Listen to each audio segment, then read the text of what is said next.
भरी गर्मियों के दिन में लगातार बताया जाता है कि स्किन प्रॉब्लम्स होती है, लेकिन इस वीडियो में हम आपको बताने वाले हैं कि सिर्फ स्किन की ही नहीं, आँख से संबंधित दिक्कतें भी इस भरी गर्मी में, चिलचिलाती हुई गर्मी में आपको हो सकती हैं, जिसकी वजह से आपको बहुत ज़्यादा दिक्कतें हो सकती हैं हेल्थ वाइज। लेकिन गर्मी में जिस तरीके से डिहाइड्रेशन और स्किन की समस्याएं बहुत ज़्यादा खतरनाक है, ऐसे में ही आंखों में जलन या फिर आंखों से पानी आना या आंखों का जो सूखापन है वो भी काफ़ी ज़्यादा देखने को मिल रहा है। अगर डॉक्टर्स की या एक्सपर्ट्स की माने तो ये जो प्रॉब्लम है वो बहुत ज़्यादा लोगों में अब निकल कर सामने आ रही है और लोग इस भरी गर्मी में जब जो तापमान है वो 45 डिग्री सेल्सियस तक दिल्ली एनसीआर के आसपास वाले एरियाज में पहुँच रहा है। ऐसे में लोग आँखों संबंधित बीमारियों से बहुत ज़्यादा जूझ रहे हैं, जिसके चलते उनकी आँखों से नॉर्मल तौर पर पानी आना, आँखों में जलन होना या फिर आँखों का लालपन, ये बहुत बड़ी समस्याएं हैं जिसको लेकर लोग ज़्यादातर अब डॉक्टर्स के पास जाने लगे हैं। लेकिन ये समस्याएं क्यों हो रही हैं? ये समस्याएं ज़्यादा धूप और ज़्यादा गर्मी की वजह से है,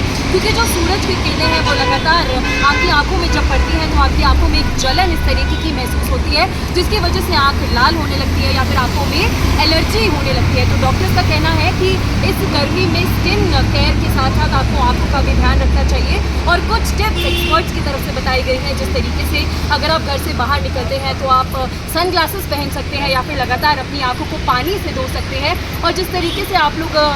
गर्मी से बचने के लिए डायरेक्ट एसी के सामने बैठ जाते हैं तो एसी की जो सीधी हवाएं है वो भी अगर आपकी आंख पर पड़ती है तो उससे भी आपको बहुत ज़्यादा दिक्कतें झेलनी पड़ सकती हैं। इसीलिए एसी की ठंडी हवाओं को डायरेक्टली आंखों पर ना पड़ने दें और जब भी घर से बाहर निकले तो ध्यान रखिए कि सन ग्लासेस लगा कर रखें या फिर एक हैट जो होती है उसका भी आप उपयोग कर सकते हैं, ताकि जो डायरेक्ट सन रेज हैं वो आपकी आंखों तक ना पहुंच पाए। तो ये जो आंखों की समस्या है वो लगातार इस भरी चिलचिलाती हुई गर्मी में बढ़ती चली जा रही है। तो अपनी सेहत का ध्यान रखिए, डिहाइड्रेशन मत होने दीजिए, अपनी बॉडी का लगातार पानी पीते रहिए, साथ ही आंखों में जो दिक्कतें हैं उसका भी ध्यान रखिए।